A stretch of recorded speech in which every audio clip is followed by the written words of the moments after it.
ஈரானுக்கு எதிரான போரில் இஸ்ரேலுக்கு ஆதரவாக அமெரிக்க ராணுவம் களங்கிறங்கியுள்ளதை அண்மை செய்தியாக பார்த்துக் கொண்டிருக்கின்றோம். காலையில் 3 அணு உலைகள் இருக்கக்கூடிய இடங்களில் தாக்குதல் நடத்திய அமெரிக்கா தற்பொழுது இஸ்ரேலுக்கு ஆதரவாக இந்த போரில் களமிறங்கியுள்ளதால் பெரும் பதற்றம் ஏற்பட்டுள்ளதை அண்மை செய்தியாக பார்த்துக் கொண்டிருக்கின்றோம். நாடாளுமன்றத்தின் ஒப்புதல் இல்லாமல் ட்ரம்ப் தன்னிச்சையாக முடிவெடுத்தது எப்படி என்று தற்பொழுது ஒரு கேள்வி எழும்பியுள்ளதையும் நாம் தற்போது அண்மை செய்தியாக பார்த்துக் கொண்டிருக்கின்றோம்.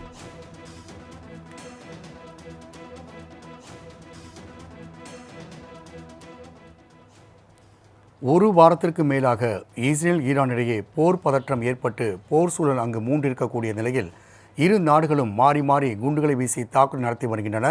இந்நிலையில் இந்த போரில் அமெரிக்காவும் இன்று பங்கேற்று இஸ்ரேலுக்கு ஆதரவாக ஈரானில் 3 அணு உலைகள் இருக்கக்கூடிய இடங்களில் தாக்குதல் நடத்தியுள்ளது. இது குறித்தாக கருத்து தெரிவித்துள்ள ட்ரம்ப் இந்த தாக்குதல் அமைதிக்கு வழிவகுக்கும் என்று கூறியுள்ளார். அதே வேளையில் ஈரானிய உச்சபட்ச அதிபர் சரணடையாவிட்டால் இது மிகப்பெரிய அழிவையும் கொடுக்கும் என்றும் அவர் தெரிவித்துள்ளார். இந்நிலையில் கூடுதல் விவரம் நமது சிறப்பு செய்தியாளர் ஜீவபாரதி இணைகிறார். வணக்கம் ஜீவபாரதி. ஒரு வார காலமாக ஈரான் இஸ்ரேலில் நடைபெற்று வரும் இந்த போரில் தற்பொழுது அமெரிக்காவும் இணைந்துள்ளது. இஸ்ரேலுக்கு ஆதரவாக அமெரிக்கா ஈரானில் குண்டுமழை பொழிய தொடங்கியுள்ளது. இந்நிலையில் எந்த ஒரு கருத்துக்களையும் கேட்காமல் அதிபர் ட்ரம்ப் இந்த தாக்குதலை நடத்தியுள்ளார் என்று அமெரிக்க நாடாளுமன்றத்தில் ஒரு பிரச்சனையும் எழுப்பப்பட்டு நாம் அண்மை செய்தியாக பார்த்து கொண்டிருக்கின்றோம். இந்த போரானது தற்பொழுது உலக போராக மாறியுள்ள ஒரு சூழல் ஏற்பட்டுள்ளது. அதே வேளையில் ஐநா பொதுச் செயலாளர் இந்த போர் பதற்றத்தை குறைக்க வேண்டும் என்றும் அமெரிக்கா நடத்தியுள்ள இந்த தாக்குதல் ஒரு அபாய தாக்குதல் என்றும் தெரிவித்துள்ளார். இந்நிலையில் இந்த போர் மீண்டும் நீளக்கூடிய ஒரு வாய்ப்பு இருக்கிறதா? அதே வேளையில் ரஷ்யா இந்த போரில் என்ன ஒரு முடிவை எடுக்கக்கூடிய வாய்ப்புகளும் இருக்கிறது. கூடுதல் விவரங்களை நீங்கள் பதிவு செய்யலாம். ராம்குமார், நீங்கள் குறிப்பிட்டதை போலவே கிட்டத்தட்ட 9 நாட்கள் தொடர்ச்சியாக இந்த மோதலானது தொடங்கியிருக்கிறது. ஜூன் 13ஆம் தேதி இந்த முதல் பிரச்சனையானது தொடங்கியிருந்துச்சு. குறிப்பிட்டு ஈரானில் தொடர்ச்சியாக அந்த அணு ஆயுதம் சம்பந்தமான விஷயங்களை அந்த நாடு செயல்படுத்திட்டு வருவதாகவும் மிக முக்கியமான குற்றச்சாட்டை இஸ்ரேல் தொடர்ச்சியாக வச்சுட்டு வந்திருந்தாங்க. 60 நாட்கள் அந்த ஒரு மிக முக்கியமான காலமானது ட்ரம்ப் ஈரானுக்கு கொடுத்திருந்தார். அந்த காலகட்டத்திற்குள்ளாகவே இந்த ஒப்பந்தத்தில், அதாவது அந்த அணு ஆயுதத்தை நாங்கள் பயன்படுத்த மாட்டோம் அப்படிங்கிற சொல்லப்படக்கூடிய அந்த ஒப்பந்தத்தில் கையெழுத்திடணும்னு சொல்லியிருந்தார். 60 நாட்கள் முடிந்து 61வது நாளில் சரியாக இஸ்ரேல் ஈரான் மீது ஒரு மிக முக்கியமான தாக்குதலை தொடங்கி இருந்துச்சு. இதன் காரணமாக அந்த பேச்சுவார்த்தை அடுத்த கட்டத்திற்கு நகராமல் தொடர்ச்சியான அந்த தாக்குதல் அந்த போக்கானது தொடங்கியிருக்கு. 2 நாடுகளும் மாற்றி மாற்றி இந்த தாக்குதலை நடத்திட்டு வரக்கூடிய நிலையில் இஸ்ரேலுக்கு இந்த போரிற்குள்ள அமெரிக்காவை கொண்டு வர வேண்டும் அப்படிங்கிறதா ஒரு மிக முக்கியமான ஒரு முனைப்பாக இருந்திருந்தது.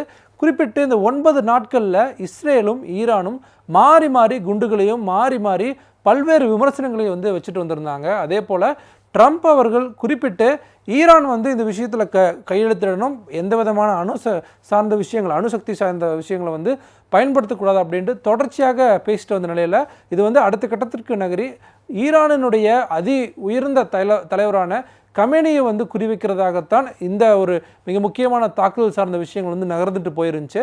அணு ஆயுதம் தான் எங்களுக்கு பிரச்சனைன்னு சொல்லி இஸ்ரேலும் அதே போல் அமெரிக்காவும் சொல்லிட்டு வந்த நிலையில் அது அடுத்த கட்டத்திற்கு நகரி கமேனியை மாற்றணும் அப்படிங்கிறத. ஏன்னா 30 ஆண்டுகளுக்கு மேலாக ஈரானில் ஒரு மிக முக்கியமான சக்தி வாய்ந்த தலைவராக அவர் இருக்கார். அப்படிங்கும்போது அவருடைய அந்த ஆட்சியை வீழ்த்தணும், அவருக்கு பதிலாக வேறொரு அங்கே கொண்டு வரணும் அப்படிங்கிறது தான் இந்த பிரச்சனையுடைய நோக்கமாக நம்ம புரிந்து கொள்ள முடிந்தது. அதன் தொடர்ச்சியாக குறிப்பிட்டு ட்ரம்ப் அவர்களும் கமேனி தொடர்பான பல விஷயங்களை பேசிட்டு இருந்த நிலையில் அதற்கு அடுத்ததாக அவரும் இதில் அமெரிக்கா தலையிட்டால் அவர்கள் மிக கொடூரமான ஒரு பதிலடியை சந்திக்க நேரிடும் அப்படின்னு தொடர்ச்சியாக அவர் பேசியிருந்தார். அவர் இருக்கக்கூடிய இடம் அப்படிங்கிறது எல்லாமே ரொம்ப மறைமுகமாக வைக்கப்பட்டிருந்துச்சு. அதன் தொடர்ச்சியாக உலக நாடுகள் இந்த பிரச்சனையை எப்படி பார்க்க போகிறாங்க, எப்படி தங்களுடைய கருத்துக்களை சொல்ல போகிறாங்க அப்படிங்கிறதா ஒரு மிக முக்கியமான விஷயங்களாக இருந்துருந்துச்சு. கடந்த 2 நாட்களுக்கு முன்பாக கூட ட்ரம்ப் 2 வார காலகட்டம் ஈரானுக்கு ஒரு மிக முக்கியமான ஒரு காலக்கெடு கொடுப்பதாக சொல்லியிருந்தார். ஆனால் இன்றைய தினம் காலை முதலே ஈரானில் இருக்கக்கூடிய 3 பகுதிகள், அதாவது 3 பகுதிகளை நம்ம சொல்லணும் அப்படின்னா, டெஹ்ரானிலிருந்து மிக முக்கியமான தொலைவில் இருக்கக்கூடிய ஃபார்டோ, நட்டான்ஸ், அதே போல் இஸ்ஃபான் ஆகிய 3 மிக முக்கியமான அணு தளங்களை குறிவைத்து அமெரிக்கா ஒரு மிக முக்கியமான தாக்குதலை வந்து நடத்தியிருக்காங்க. அதுலேயும் வந்து B-2 அப்படிங்கிற அந்த போர் விமானம் மூலமாக இந்த தாக்குதலானது வந்து நடைபெற்றிருக்கிறது.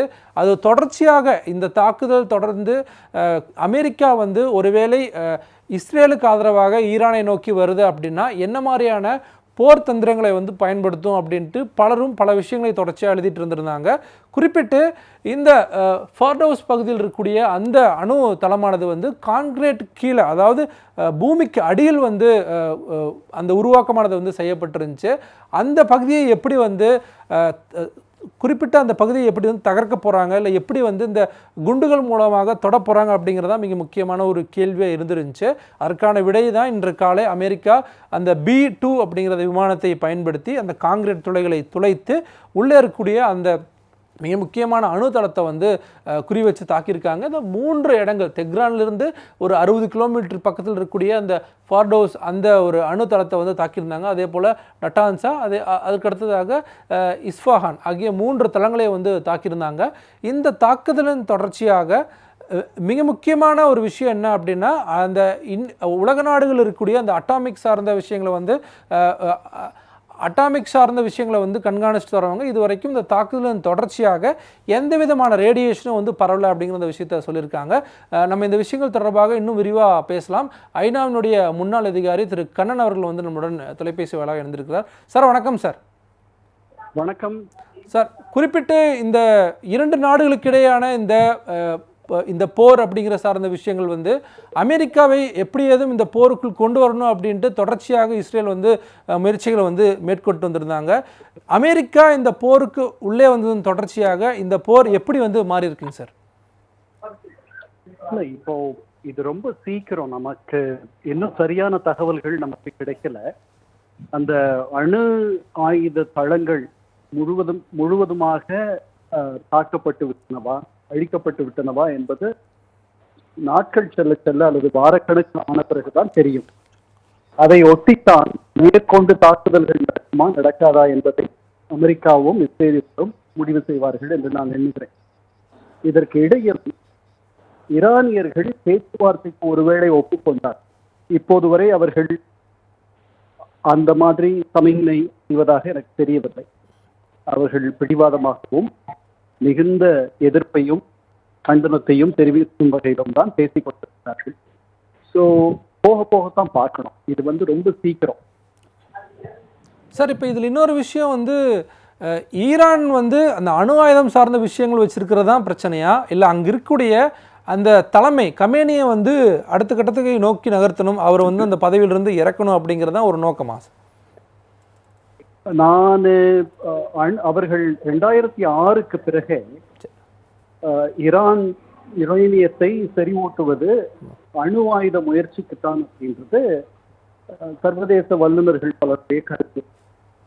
அணு ஆயுத தளங்கள், அணு ஆயுதத்தையோ அணு குண்டையோ அது தயாரிக்க முதன்மையான நோக்கம். இது இப்படி இருந்தாலும் கூட இந்த இஸ்லாமிய புரட்சிக்கு பிறகு வந்த 79க்கு பிறகு அமைந்த அந்த அரசு இஸ்ரேலுக்கும் அமெரிக்காவுக்கும் மிக எதிரியாக இருந்தது. அந்த அரசு போக வேண்டும் என்பதிலும் இஸ்ரேலியர்களும் அமெரிக்கர்களும் உறுதியாக இருக்கிறார்கள். ஆனால் அவர்களால் அதை செய்ய முடியும் என்று நான் எண்ணவில்லை. இந்த தாக்குதலின் இலக்கு அதல்ல. இப்போ காசா மீதான போரை வந்து இஸ்ரேல் தொடர்ச்சியாக நடத்திட்டு வந்திருந்தாங்க.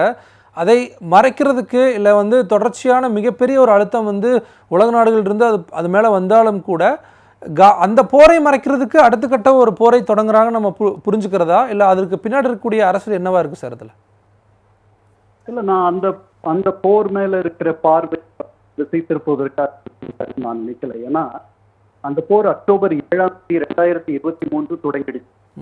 இந்த அக்டோபர் வந்து முடிய போகுது. எண்ணி முடியாத அளவுக்கு காசாவினுடைய மக்கள் துன்பப்பட்டுக் கொண்டிருக்கிறார். மிகுந்த அழுத்தத்தில் இஸ்ரேல் வந்து கொண்டு இன்டர்நேஷனல் கிரிமினல் கோர்ட் அது கூட இஸ்ரேல் செய்வது தவறு என்று சொல்லக்கூடிய அளவுக்கு விசாரணையை தொடங்கியது. தென் ஆப்பிரிக்கா அங்கு நடப்பது இன படுகொலை என்று புகார் செய்தது. அதனால இனிமேல் புதிதாக வந்து இஸ்ரேலுக்கு அங்கு நடக்கக்கூடிய தவறுகள் உலகத்துக்கு வெளிச்சத்துக்கு வந்துடும் அப்படின்ற எண்ணமெல்லாம் ரொம்ப நாளா நடந்துட்டு அவர்களுடைய எதிரிகள் எல்லாம் ரொம்ப பலவீனப்பட்டிருக்கிறார்கள். இது ஒரு நல்ல சமயம் இந்த அணு ஆயுத முயற்சியை முழுவதுமாக முறியடிப்பதற்கு என்று இஸ்ரேலியர்கள் எண்ணினார்கள். அதுக்கேற்ற மாதிரி இந்த இன்டர்நேஷனல் அட்டாமிக் எனர்ஜி ஏஜென்சி, அது வந்து ஐநா சபையினுடைய ஒரு துணை கழகம், அது அவர்கள் வந்து இந்த அணு ஆயுத சக்தி பிரபாவியோடைய கருத்துக்களை அவர்கள் கடைபிடிக்கவில்லை என்று ஒரு தீர்மானத்தை இந்த மாதம் ஜூன் 12ஆம் தேதி நிறைவேற்றி அதற்கு அடுத்த நாட்டிலிருந்து தாக்குதல் தொடுத்து இஸ்ரேலால மட்டும் அவர்கள் இந்த அணு ஆயுத ஆற்றலை அழித்துவிட முடியாது. அமெரிக்காவிடம் மட்டும்தான் அந்த குண்டுகள் இருந்தன.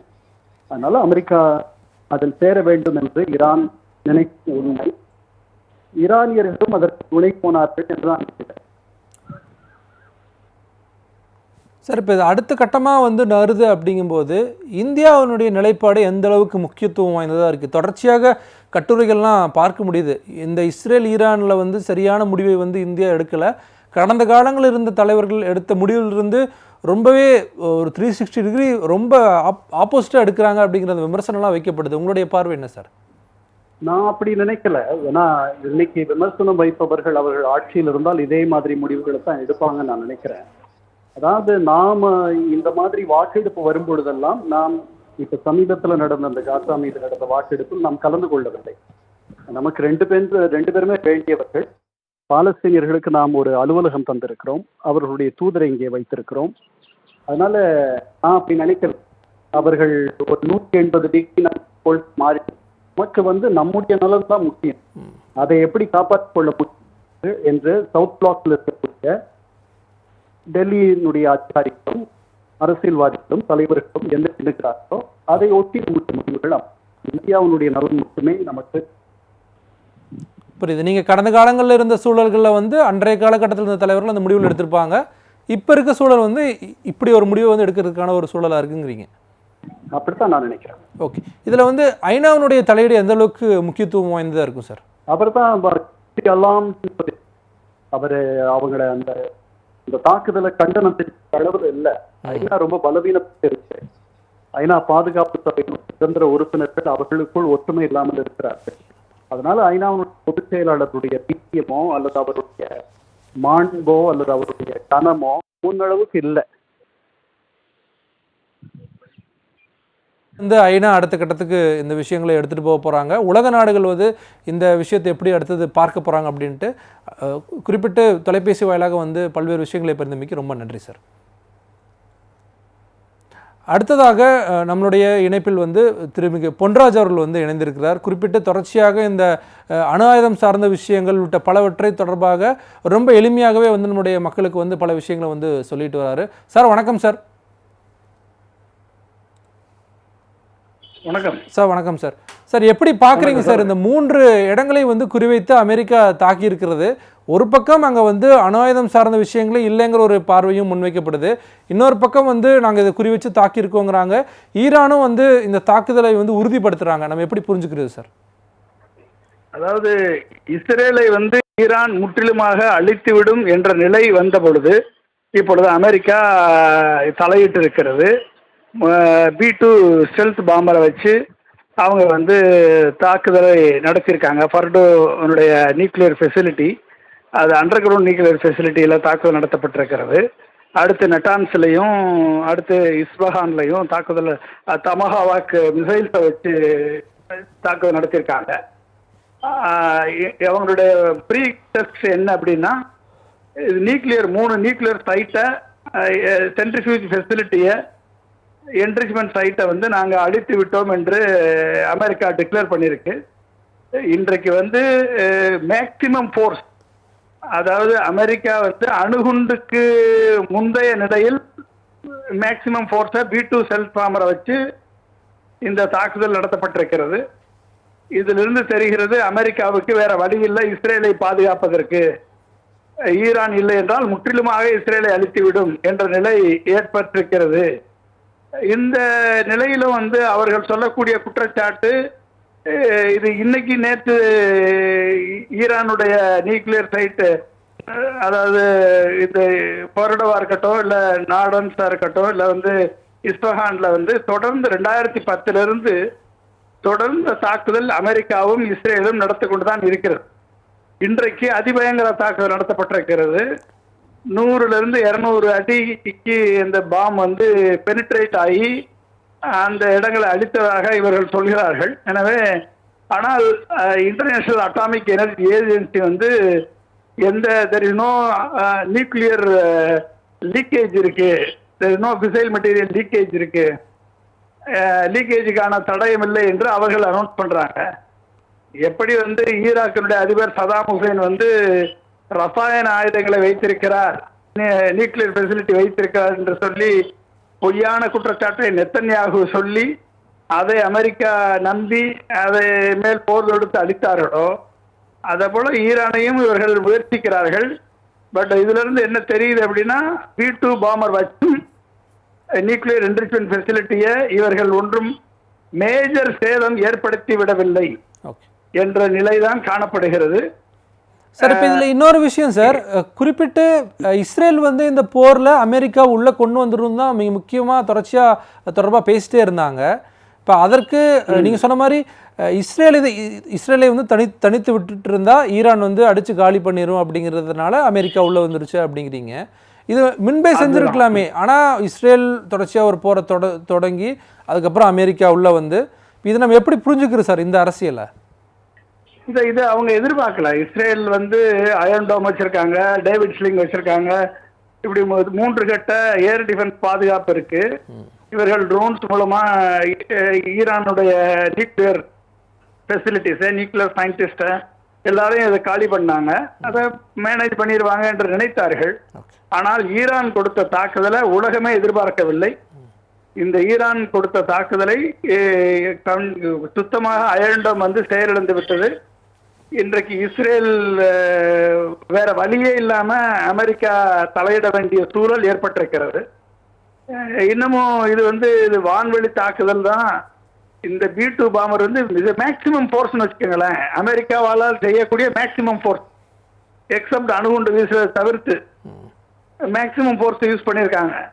அப்படியுமே ஈரானுடைய நியூக்ளியர் என்ரிச்மெண்ட் ஃபெசிலிட்டி இவங்களால ஒன்றும் பண்ண முடியல. அதுதான் ஐஏனுடைய ரிப்போர்ட். அப்ப இப்படிப்பட்ட ஒரு சூழல்ல இன்றைக்கு அந்த கடல் வழியை ஈரான் அடைத்தால் இன்னைக்கு ஹவுதியும் வந்து இந்த போர்ல ஏமன் நாட்டினுடைய கவர்மெண்ட் வந்து இந்த போரில் ஜாயின் பண்றேன்னு சொல்லிட்டாங்க. அவருடைய கடல் எல்லையில் இருக்கக்கூடிய போர் கப்பல்களை எல்லாம் வந்து உடனடியாக வெளியேற்ற வேண்டும் என்று உத்தரவிட்டிருக்காங்க. ஸோ இது எஸ்கலேட் ஆகும். அப்ப இந்த எஸ்கலேஷன் வந்து அமெரிக்கா இனிமேல் ஈரான் மீண்டும் ஏவுகணை தாக்குதல், பேலிஸ்டிக் மிசைல் தாக்குதல் நடத்தாது என்ற எண்ணத்தில் இது நடத்தப்பட்டிருக்கிறது. ஈரான் எப்படிப்பட்ட ரிட்டாலியேட்டரி மெஷர் எடுக்கிறாங்கன்னு தெரியாது. இதற்கு சைனாவும் ரஷ்யாவும் எந்த அளவுக்கு பேக்கப் பண்ணுவாங்க என்பதும் நம்மளுக்கு தெரியாது. அந்த கேள்விதான் சார். இப்போ ரஷ்யா வந்து இந்த தாக்குதலை ரொம்ப சைலண்டாக பார்க்குறாங்க அப்படிங்கிற ஒரு பார்வை இருக்கு. அமெரிக்காவும் இறங்கி தாக்குதலும் நடத்திட்டாங்க. இப்போ ரஷ்யாவும் சீனாவும் அடுத்த கட்டமாக அது எப்படி நகர்ந்துட்டு போகும்? ஏன்னா நம்ம சவுத் ஏஷியா பகுதியில் இருக்காங்க அப்படிங்கும்போது நம்ம எப்படி புரிஞ்சுக்கிறது அது? இல்லை, இது வந்து ஈரான் வந்து நடத்தக்கூடிய வான்வெளி தாக்குதலை நிறுத்தக்கூடிய கேப்பபிலிட்டி அமெரிக்காவுக்கோ இஸ்ரேலுக்கோ இல்லை என்பது தெரிந்து விட்டது. அவங்களுக்கு ஒரே ஒரு காரணம் வந்து நியூக்ளியர் ஃபெசிலிட்டி இருக்கு என்று சொல்லி அவங்கள வந்து NPT-ல இருந்து இப்ப NPT-ல வந்து இஸ்ரேல் சைன் பண்ணிருக்கு, இது ஈரான் சைன் பண்ணிருக்கு, இஸ்ரேல் சைன் பண்ணல. ஆனா இஸ்ரேல்கிட்ட நியூக்ளியர் பாம் இருக்கு, ஈரான்கிட்ட நியூக்ளியர் பாம் இல்லை. இதை வந்து ஏற்றுக்கொள்ளாம வந்து இஸ்ரேல் ஈரான்கிட்ட வந்து நியூக்ளியர் பாம் இருக்கு என்று சொல்லி இப்ப தாக்குதல் பண்றாங்க.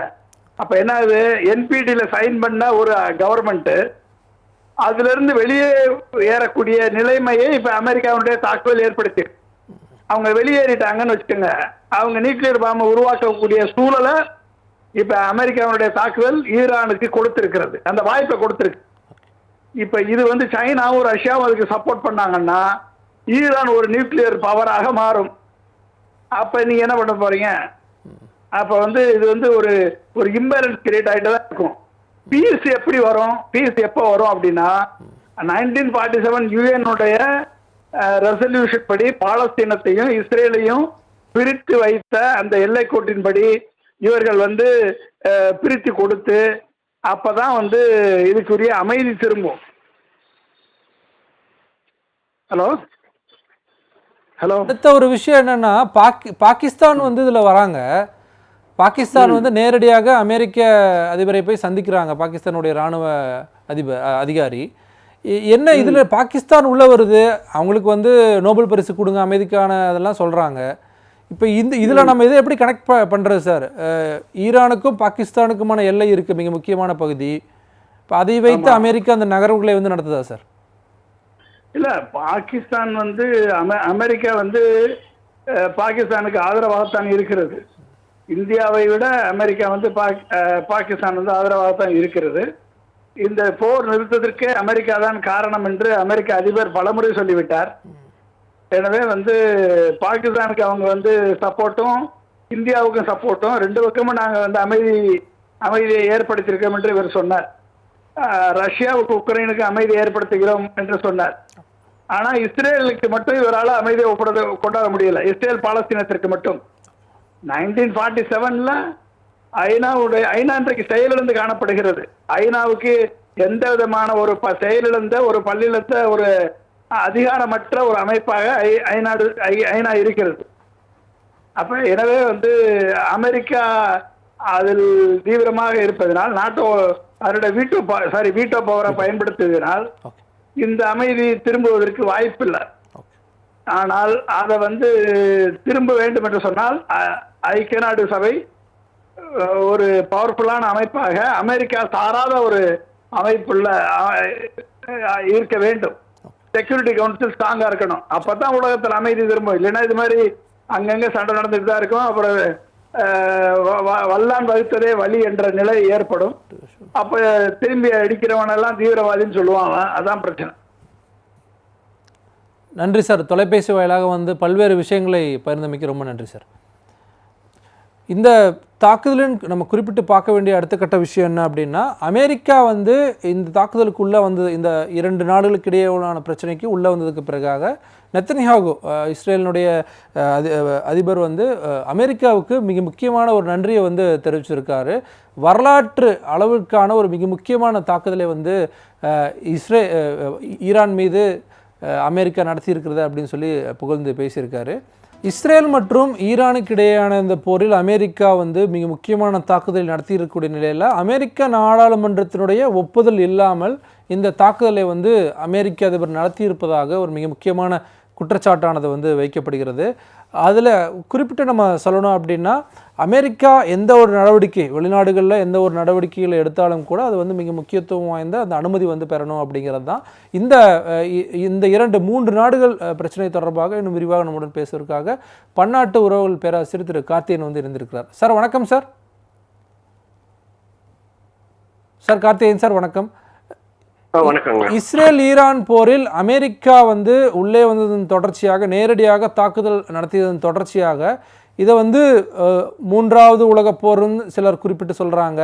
மற்ற அமெரிக்கா எதிர்ப்பு நாடுகள் வந்து இதை எப்படி வந்து அணுகும் அப்படிங்கிற ஒரு மிக முக்கியமான கேள்வி இருக்குது. உங்களோட பார்வை சார். இது எதிர்பார்த்தது தான். ஏன்னா முன்னாடியே ஒரு 1 வீக் 10 டேஸ் முன்னாடி ட்ரம்ப் ட்வீட் தான் இருக்காரு, தேவைப்பட்டுனா நான் வந்து டைரக்டா இன்வால்வ் ஆகும் அப்படின்னு. இன்னொன்று, ட்ரம்ப் யூஎஸோட சப்போர்ட் இல்லாமல் இஸ்ரேல் இதை ஆரம்பிக்கிறதுக்கும் வாய்ப்பு இல்லை. ஸோ இது எதிர்பார்த்தது தான், அதுதான் இப்போ நடந்திருக்கு. இது 3ஆம் உலக போரா எடுத்துக்கலாமா அப்படின்னா, அது இப்போதைக்கு இருக்க ஸ்டேஜில் அந்த அளவுக்கு போகிறதுக்கு வாய்ப்பு இல்லை. பட் இதுக்கப்புறமேல ரஷ்யா, சைனா ஸ்டாண்ட் எடுக்கிறாங்க.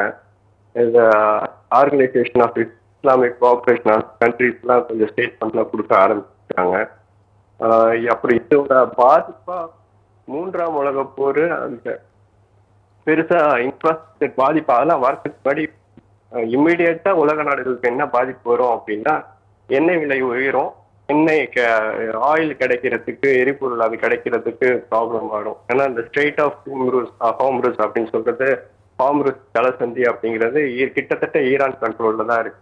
ஸோ அதை அவங்க வந்து க்ளோஸ் பண்ணிட்டாங்க அப்படின்னா இந்த பெர்ஷியன் கல்ஃப்லேருந்து அவங்களால வெளியே வர முடியாது. Saudi Arabia, Qatar, UAE, Iraq இவங்கெல்லாம் ப்ரொடியூஸ் பண்ற எல்லா ஆயிலுமே அந்த பெர்ஷியன் கல்ஃப்லேருந்து ஸ்ட்ரெயிட் ஆஃப் ஹார்முஸ் தாண்டி வெளியே வரத்துக்கு வாய்ப்பு இல்லை. ஸோ அது வந்து உலகளாவிய ஒரு எக்கனாமிக் பாதிப்பை உண்டு பண்ணும். ஸோ அதோட ரிப்பிள் எஃபெக்டா பல விஷயங்கள் நடக்கிறதுக்கு வாய்ப்பு இருக்கு. பட் இப்போதைக்கு இருக்க ஸ்டேஜ்ல உலக போரா மாறுமா அப்படின்றது கொஞ்சம் சந்தேகம் தான். சார், இப்போ இதில் இன்னொரு கேள்வி வந்துடுது. இதன் மூலமாக ரஷ்யா வந்து பெரிய பயனை அடையிறதுக்கான வாய்ப்புகள் இருக்கா? எண்ணெய் சார்ந்த விஷயங்கள் வரும்போது ஒரு பக்கம் ரஷ்யா வந்து 2 நாடுகள் மோதிக்கொண்ட காலகட்டங்களில் ஒரு கவலை நிலையை வந்து தெரிவிச்சிருந்தாங்கன்னு பார்க்கலாம். இன்னொரு புறம் வந்து அவங்களுக்கு இது ஒரு மிகப்பெரிய ஒரு வாய்ப்பாக வந்து அமையறதுக்கான ஒரு சூழல் இருக்கா சார்? கண்டிப்பா அது கண்டிப்பா அவங்களுக்கு அமையும். ஏன்னா உலகத்துல the largest oil producing country apart from gulf countries தவிர்த்துட்டு பார்த்தோம்னா ரஷ்யா என்னதான் அவங்க ஈரான் சப்போர்ட்டிவா இருந்தாலுமே இந்த சான்ஸ் வந்து அவங்களுக்கு அவங்களோட எக்ஸ்போர்ட் இன்க்ரீஸ் பண்றதுக்கும் அவங்களோட ஏன்னா இப்போ யூரோப்பியன் கண்ட்ரிஸ் வந்து யுக்ரைன் ரஷ்யன் வார்னால அவங்க ரஷ்யா மேல சில கண்டிஷன்ஸ் எல்லாம் போட்டிருக்காங்க, சில இதெல்லாம் தடுத்து நிப்பாட்டிருக்காங்க எக்ஸ்போர்ட் இம்போர்ட்ஸ் எல்லாம். ஸோ அந்த ஒரு கண்டிஷன் இருக்கும்போது ரஷ்யாவுக்குமே இது நல்ல ஒரு சூழ்நிலையாக தான் அவங்களுக்கு இன்னும் அதிகப்படுத்து. ஓகே சார், இப்போ இஸ்ரேல் பாலஸ்தீன் வார் நடந்த காலகட்டங்களில் யூரோப்பியன் யூனியனில் இருந்த நாடுகளுடைய அவங்களுடைய முடிவுகள் வந்து ஒரு மாதிரி இருந்துச்சு. இப்போ இஸ்ரேல் ஈரான் வாரில் வந்து அந்த முடிவுகள் வந்து வேறு மாதிரி மாறுமா? இல்லை நம்ம அதை எப்படி புரிஞ்சுக்கலாம்? அமெரிக்காவும் உள்ளே வந்திருக்காங்க. அதனால் குறிப்பிட்ட இந்த G7 மாநாடு நடக்கும்போது அந்த மாநாடு முடிகிறதுக்கு முன்பாகவே ட்ரம்ப் வந்து கிளம்பிடுறாரு. இதில் என்ன மாறுபாடுகள் நம்ம புரிஞ்சுக்கலாம் சார்? இதுல வந்து ஜெர்மனி வந்து யூஎஸ் கூட போறதுக்கு வாய்ப்பு இருக்கு, சப்போர்ட் பண்றதுக்கு வாய்ப்பு இருக்கு ஜென்ரலா.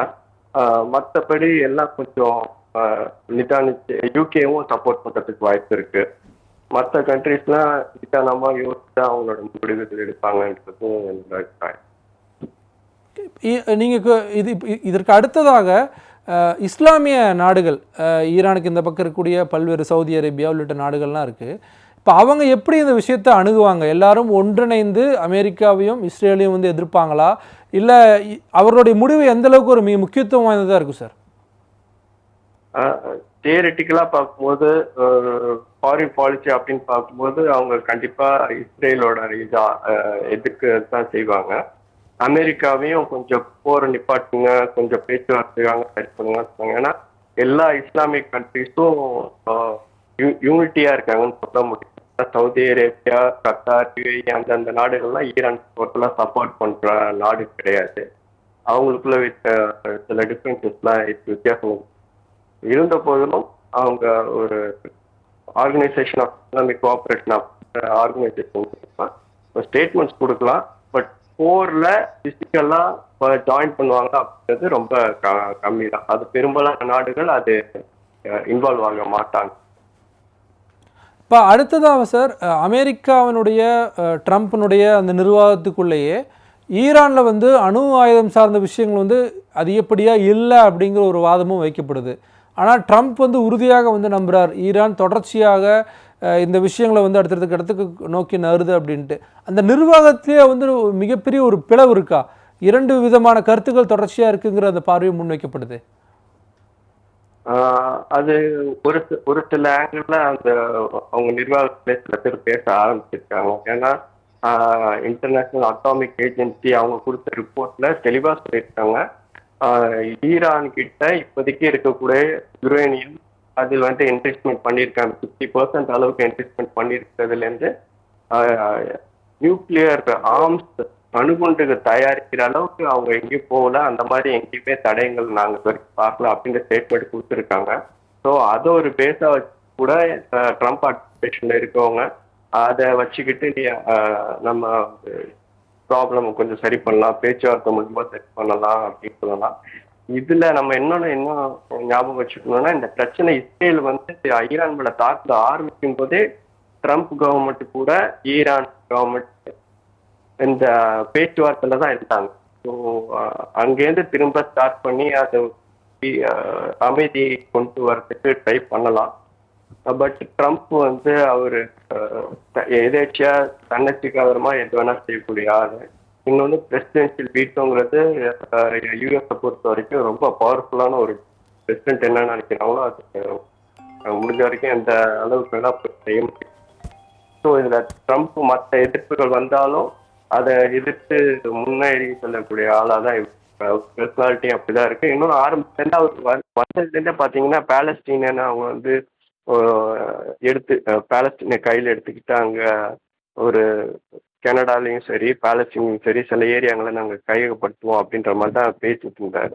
ஸோ அவரோட இந்த பாலிசிக்கு இந்த பாலஸ்தீனில் ஹெல்ப் பண்ணுறதுக்கு இந்த இஸ்ரேலும் உறுதுணையாக இருந்திருக்கலாம். ஸோ அதெல்லாம் பிளான் பண்ணி ஈரான் மேலே தாக்குதல் நடத்த அவங்க ஆரம்பிச்சிருக்கலாம். ஸோ இது ஒரு பேக்ரவுண்டாக ஒரு இருக்கிறதுக்கும் வாய்ப்பு இருக்கு. குறிப்பிட்ட இந்த விஷயங்கள் தொடர்பாக உலக நாடுகளுடைய பார்வை என்ன அப்படிங்கிறது தொடர்பாக ஃபோன் மூலமாக வந்து உங்களுடைய பல்வேறு கருத்துக்களை வந்து பகிர்ந்தமைக்கு ரொம்ப நன்றி சார். இப்போ அடுத்ததாக வந்து இந்த விஷயங்கள் தொடர்பாக நம்மளுடன் இன்னும் விரிவாக பேசுவதற்காக பன்னாட்டு உறவுகள் ஆய்வாளர் திரு முனைவர் குரு அவர்கள் வந்து இணைந்திருக்கிறார். சார் வணக்கம் சார். வணக்கம் சார். சார் குறிப்பிட்டு இந்த பிரச்சனை தொடங்கும் போது அணு ஆயுதம் சார்ந்த விஷயங்களாக தான் தொடங்குச்சு. இப்போ அந்த அணு ஆயுதங்கள் இருக்கக்கூடிய இடங்களை வந்து அமெரிக்கா வந்து தகர்த்திருக்கு அப்படிங்கிற விஷயத்த பதிவு பண்ணுறாங்க, நடந்திருக்கு. ஈரானும் வந்து அதை நோக்கி தான் வந்து போகிறாங்க, நடந்திருக்கு, இந்த இத்தகைய ஒரு சம்பவம் நடந்திருக்கு அப்படின்ட்டு. இதில் வந்து அணு ஆயுதம் தான் வந்து பிரச்சனையா, இல்லை அந்த நாட்டினுடைய அதிமூத்த தலைவர் தான் வந்து பிரச்சனையா? அதாவது இப்போ இன்னைக்கு காலையில் அமெரிக்கா முதல் முறையாக நேரடியாக போரில் உள்ளே நுழைந்திருக்கிறார்கள். இப்போ அவங்களுடைய தாக்குதல் வந்து எந்த மாதிரியான ஒரு இம்பாக்ட் ஏற்படுத்தி இருக்குங்கிறது இப்போ வரைக்கும் நமக்கு தெளிவாக தெரியல. அமெரிக்கா இஸ்ரேல் தரப்புல இருந்து என்ன சொல்றாங்கன்னா, போர்தோ என்று சொல்லப்படக்கூடிய அணு ஆயுதங்களை தயாரிக்கக்கூடிய அணு உலை அதை வந்து தகர்த்துட்டோம் அப்படிங்கிற மாதிரி சொல்றாங்க. ஆனா ஈரானை பொறுத்த வரைக்கும் என்ரிச்ட் யுரேனியம் அதை வந்து வேற இடத்துக்கு நாங்க மாத்திட்டோம் அப்படின்னு சொல்றாங்க.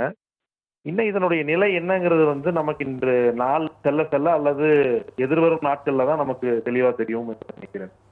ஓகே சார், இப்போ அடுத்தது இதில் ஒரு மிக முக்கியமான கேள்வி என்னென்னா, ஈராக்கோட வந்து நம்ம இதை பொருத்தி பார்க்க வேண்டியதாக இருக்குது. ஈராக்லேயும் இதே மாதிரியான பல்வேறு அதாவது உயிருக்கு ஆபத்தான விஷயங்கள்லாம் வச்சுருக்காங்கன்னு சொல்லி அன்றைய காலகட்டங்களில் அமெரிக்கா இதே மாதிரி தான் தொடங்கினாங்க.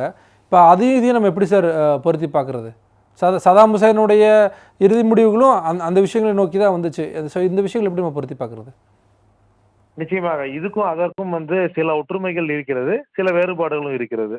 2003 ஈராக் மீது அமெரிக்கா தாக்குதல் நடத்திய போது அதை இன்னும் கொஞ்சம் குறிப்பிட்டு கவனித்தீர்கள் என்றால், இன்டர்நேஷனல் லா படி வந்து அவர்களுடைய நிலையை வந்து முதல்ல ஆரம்ப காலகட்டங்களில் தெளிவாக அதற்கு அப்புறம் தான் அந்த போருக்குள்ள செல்லணும், ஈராக்கை தாக்க வேண்டும் அப்படிங்கிற ஒரு இடத்துக்குள்ள அமெரிக்கா சென்றிருப்பதை நம்ம பார்க்கலாம். அப்படி சென்றிருந்தாலுமே அது ஒரு படு தோல்வியில் தான் முடிந்தது என்பது சில ஆண்டுகள் கழித்து தெரிஞ்சது. இப்ப ஈரானை பொறுத்த வரைக்கும் என்னன்னா, இந்த போரை தொடங்கினது இஸ்ரேல். அதுவும் வந்து ஒரு அமைதி பேச்சுவார்த்தை, அணு ஆயுதங்கள் சம்பந்தமான ஒரு அமைதி பேச்சுவார்த்தை நடந்துட்டு இருந்த பொழுதுல நடந்த ஒரு தாக்குதல். இதுல வந்து அமெரிக்கா இஸ்ரேலுக்கு ஆதரவாக இந்த போருக்குள்ளே சென்றது. அமெரிக்காவுக்குள்ளேயே பல எதிர்ப்புகள் இருக்கிறது. ஈராக் கூட ஒப்பிடும் பொழுது அந்த காலகட்டத்தில் இவ்வளவு எதிர்ப்பு இருக்கிறத நம்ம பார்க்க முடியாது. இப்படி இருக்கிற ஒரு சூழ்நிலையில வந்து அடுத்த கட்ட நகர்வுகள் எப்படி இருக்கும் என்பது வந்து ஒரு குழப்பமான இடத்துல தான் இருக்கிறது. ஆனா நிச்சயமாக பன்னாட்டு அரசியலிலும் பொருளாதாரத்திலும் ஒரு பெரிய அதிர்வை இந்த நிகழ்வு ஏற்படுத்தி இருக்குதுன்னு தான் நம்ம பார்க்கணும். சார், இதில் வந்து 3 நாடுகள் நம்ம குறிப்பிட்டு பார்க்க வேண்டியதாக இருக்குது. சீனா, ரஷ்யா, அதே போல் வடகொரியா. 2 நாடுகளினுடைய பார்வை வந்து தொடர்ச்சியாக முன்வச்சுட்டே வராங்க. வடகொரியா வந்து ஒரு மிக முக்கியமான வார்னிங்கை வந்து ட்ரம்ப்புக்கு வந்து கொடுத்துருந்தாங்க. இந்த 3 நாடுகளுடைய முடிவுகள் வந்து ஈரானுக்கு சப்போர்ட்டிவாக போகிறதுக்கான வாய்ப்புகள் இருக்கா, இல்லை சைலண்டில் இருப்பாங்க அப்படின்னு நம்ம புரிஞ்சுக்கலாமா சார்? கண்டிப்பாக இந்த 3 நாடுகளுமே வந்து ஒரு விதத்தில் அமெரிக்காவுக்கு எதிர்நிலையில ஒற்றை புள்ளியில் ஈரானுடன் நிற்கும் நாடுகளாகத்தான் நம்ம பார்க்கணும். இதுல நார்த் கொரியா வந்து முதலிலேயே அணு ஆயுதங்களை உற்பத்தி செய்ததனால் அவர்கள் மீது தாக்குதல் நடக்காது அப்படிங்கிற ஒரு தைரியம் அவர்களிடத்தில் ஓரளவு இருக்கிறது. இப்ப சீனாவும் ரஷ்யாவையும் நம்ம பார்த்தோம்னா, ரஷ்யாவை பொறுத்த வரைக்கும் ஈரானியன் ரெஜிம் விழுகிறத அவங்க விரும்பல. ஏன்னா அது விழுந்ததுன்னா அமெரிக்காவிற்கு எதிரே நிற்கக்கூடிய தங்களுடைய ஒரு பார்ட்னர் இந்த கேம்ல இருந்து வெளியில போயிடுவாங்க அப்படிங்கிற ஒரு எண்ணம் அவர்களிடம் இருக்கிறது.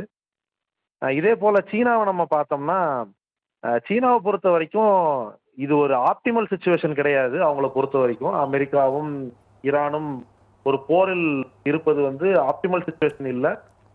ஆனா ஒரு ராஜதந்திர ரீதியாக நம்ம பார்த்தோம்னா, சைனாவுடைய மெயின் ஸ்ட்ராட்டஜிக் தியேட்டரான பசிபிக்ல இருந்து அமெரிக்கா கொஞ்சம் வெளியேறலாம். மத்திய கிழக்கிலேயே அமெரிக்கா அதிகமாக இன்வால்வ் ஆனால் பசிபிக்கில் அவர்களுக்கு ஒரு பிரீத்திங் ஸ்பேஸ் கிடைக்கும் அப்படின்னு சீனா நினைக்கலாம் இந்த இடத்துல. இதில் அந்த ஈரானினுடைய மூத்த தலைவர் கமேனி மாற்றப்படணும், இல்லை கமேனியை அடுத்த கட்டமாக அவரை நோக்கி நகர்த்தணும், இல்லை கொலை செய்யப்படணும் அப்படிங்கிறது தான் ஒரே நோக்கமாக இருக்கா? அப்படி நடக்கும் பட்சத்தில் அது அரசியல் ரீதியாக எந்த அளவுக்கான ஒரு பிரச்சனையாக, எந்த அளவுக்கான ஒரு சிக்கலாக மாறும்?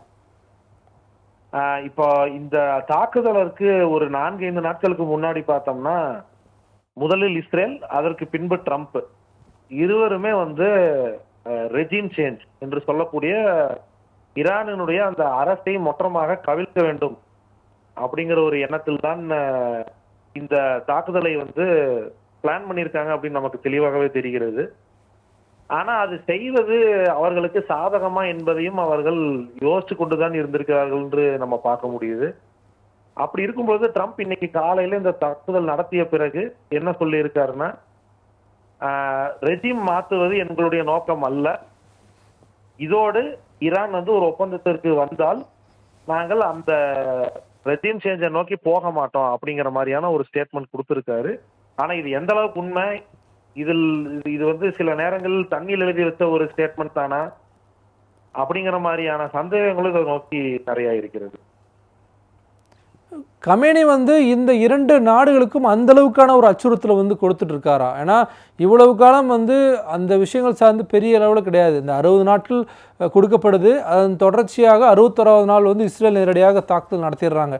ட்ரம்ப் பேச்சுவார்த்தை நடத்திட்டு இருக்கும் போது கமேனி அந்த அளவுக்கான ஒரு அச்சுறுத்தல் 2 நாடுகளுக்குமா இருக்காரா? கமேனி அச்சுறுத்தலா இருக்காரு என்பதை நம்ம 2 விதமா பார்க்கலாம். ஒன்று, ராஜதந்திர ரீதியாக பார்த்தோம்னா, ஈரானை ஒரு மீளுருவாக்கம் செய்ய வேண்டும், மீண்டும் ஒரு பவரா மிடில் ஈஸ்ட்ல கொண்டு வரணும் அப்படிங்கிற ஒரு எண்ணம் ஒரு 20 ஆண்டு காலமாக ஈரானுக்குள்ளே இருக்கக்கூடிய ஒரு விஷயத்த நம்ம பார்க்கலாம். அதனுடைய வெளிப்பாடு தான் இந்த ஆக்ட் ஆஃப் ரெசிஸ்டன்ஸ், கல்ஃப் ஸ்டேட்ஸுக்கு எதிரான சில நிலைப்பாடுகள், பிற்காலத்து முன்னாடி ஈரான் எடுத்த சில நிலைப்பாடுகள், இன்றுமே தொடரக்கூடிய இஸ்ரேலுக்கு எதிரான ஒரு நிலைப்பாடு, இது அனைத்துமே அமெரிக்கா ஒரு சந்தேக கண்ணோடு தான் 1979 இருந்தே பார்த்து கொண்டிருக்கிறத நம்ம பார்க்க முடியுது. அந்த இடத்துல இருந்து பார்க்கும் பொழுது காமினியினுடைய அரசாங்கம் ஒரு த்ரெட்டாகத்தான் இவர்கள் இத்தனை நாள்ல பார்த்து கொண்டிருந்தார்கள், இப்பவும் அப்படித்தான் பார்க்கிறார்கள். ஓகே சார், இறுதியாக ஒரே விஷயம், இந்தியா இந்த விஷயத்தில் என்ன மாதிரியான நிலைப்பாடு எடுக்கிறதுக்கான ஒரு சூழல் இருக்குது? கடந்த காலங்களை ஒப்பிடும்போது பல்வேறு விமர்சனங்கள், பல்வேறு கருத்துக்கள் இருக்குது. இந்தியா எடுக்கக்கூடிய முடிவு தற்போது இருக்கக்கூடிய இந்த உலக சூழலில் சரியான ஒரு முடிவாக இருக்குமா? இந்தியா இப்பொழுது வரை இந்த தாக்குதலை பற்றி பெரிதாக எந்த விதமான ஒரு விமர்சனமும் வைத்ததான் நம்ம பார்க்க முடியறதில்லை. ஆனால் இந்தியாவிற்கு இதனால் பாதிப்பு இல்லையா என்று பார்த்தோம்னா இல்லை, நிச்சயமாக இருக்கிறது. இந்தியாவிற்கு ஒரு பெரும் சிக்கலை இதனால் இருக்கிறது என்பதை நம்ம பார்க்க முடியுது. மத்திய ஆசிய நாடுகளுக்கு செல்லக்கூடிய இந்தியாவிற்கு இருக்கக்கூடிய ஒரே வழித்தடம் என்பது ஈரான் வழியாகத்தான் இருக்கிறது. அதனுடைய வெளிப்பாடு தான் இந்தியா சபாஹர் என்று சொல்லக்கூடிய ஒரு துறைமுகத்தை ஈரானில் இன்வெஸ்ட் பண்ணியிருக்காங்க இத்தனை வருஷமாக. இது ஒரு பிரச்சனை. இன்னொரு பிரச்சனை என்னன்னா, இந்தியாவுடைய எரிசக்தி தேவைகள். இப்போ இந்த போர் என்பது அதிகமாகி ஸ்ட்ரெய்ட் ஆஃப் ஹார்முஸை அடைக்கக்கூடிய ஒரு நிலை ஈரான் தள்ளப்பட்டால் அந்த இடத்தில் இந்தியாவினுடைய எரிசக்தி தேவைகள் எந்த நிலைக்கு செல்லும் என்பது ஒரு பெரிய கேள்விக்குறிதான்.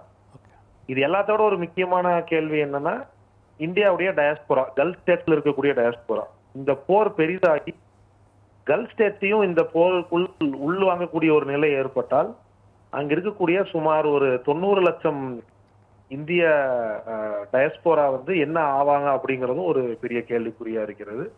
இதை சுத்தி இந்தியா இன்னமுமே ஒரு கொஹரண்டான ஐடியா கொண்டு வந்திருக்கா என்பது இப்போதைக்கு நமக்கு தெரியவில்லை. நன்றி சார். தொலைபேசி வாயிலாக இணைந்து பல விஷயங்கள் உலக நாடுகள் எப்படி இதை பார்க்கும், என்ன மாதிரி நடவடிக்கைகள் எடுக்கிறதுக்கான வாய்ப்புகள் இருக்குது, இந்தியா அந்த மாதிரியான நடவடிக்கை எடுக்கிறதுக்கான வாய்ப்புகள் இருக்குது அப்படின்ட்டு ரொம்ப விரிவாகவே பரிந்துரைக்க ரொம்ப நன்றி சார். குறிப்பிட்டு இஸ்ரேலினுடைய அந்த துணையாக அடுத்ததாக அமெரிக்கா தொடர்ச்சியாக அந்த ஈரான் மீதான தாக்குதலும் தொடர்ந்து பல உலக நாடுகள் தொடர்ச்சியான அந்த விமர்சனத்தை முன் வச்சுட்டு வராங்க. இந்த தாக்குதலானது தவறு அப்படின்ட்டு கியூபாவில் தொடங்கி சில்லி, மெக்சிகோ ஆகிய பல நாடுகள் தொடர்ச்சியான விமர்சனங்களை முன் வச்சுட்டு வராங்க. அதே போல் ஈரான் மீது இந்த தாக்குதலின் தொடர்ச்சியாக இஸ்ரேல் மீது தொடர்ச்சியாக இன்று கடந்த சில மணி நேரங்களாக தொடர்ந்து ஈரான் பல கட்ட தாக்குதலை நடத்திட்டு வராங்க. எங்களை நோக்கி மிசைல்கள் வந்துட்டே இருக்குது அப்படிங்கிற விஷயத்த இஸ்ரேல் தொடர்ச்சியாக உலக நாடுகளில் பதிவு பண்ணிகிட்டே இருக்காங்க. அமெரிக்கா உள்ளே வந்ததன் தொடர்ச்சியாக, இந்த போருக்கு உள்ளே வந்ததன் தொடர்ச்சியாக இந்த இரண்டு நாடுகளுக்கு இடையான போர் அடுத்த கட்டத்தை நோக்கி நகர்ந்திருக்கிறது. அடுத்தடுத்த கட்டங்களில் வணிக ரீதியாகவும் அரசியல் ரீதியாகவும் அதே போல் ஒரு நாட்டிலிருந்து இன்னொரு நாட்டுக்கு இந்த எண்ணெய் வளம் சார்ந்த விஷயங்கள் எல்லாமே அடுத்தடுத்த கட்டங்களில் மாறுவதற்கான அதிகப்படியான வாய்ப்புகள் இருக்குது. இஸ்லாமிய நாடுகள் இந்த தாக்குதல் தொடர்ச்சியாக என்ன மாதிரியான ஒரு முடிவை எடுக்க போகிறாங்க அப்படிங்கிறது தான் ஒரு மிக முக்கியமான ஒரு கேள்வி இருக்குது. அதே போல் சீனா, நார்த் கொரியா, அதே போல் ரஷ்யா ஆகிய நாடுகள் என்ன மாதிரியான விஷயங்களை நோக்கி நகர போகிறாங்க அப்படிங்கிறதற்கு ஐநா சார்பாக தொடர்ச்சியாக கண்டனங்கள், தொடர்ச்சியாக பல்வேறு விஷயங்களை சொல்லிட்டு வரக்கூடிய நிலையில் ட்ரம்ப்பினுடைய இந்த நடவடிக்கைகள் அமெரிக்காக்குள்ளே என்ன மாதிரியான ஒரு சலசலப்புகளை ஏற்படுத்த போகுது அப்படிங்கிறது எல்லாமே மிக முக்கியமான கேள்விகளாக இருக்கிறது. நம்மளுடைய 4 மிக முக்கியமான விருந்தினர்களும் இணைந்து அவங்களுடைய பார்வைகளை வச்சுருந்தாங்க.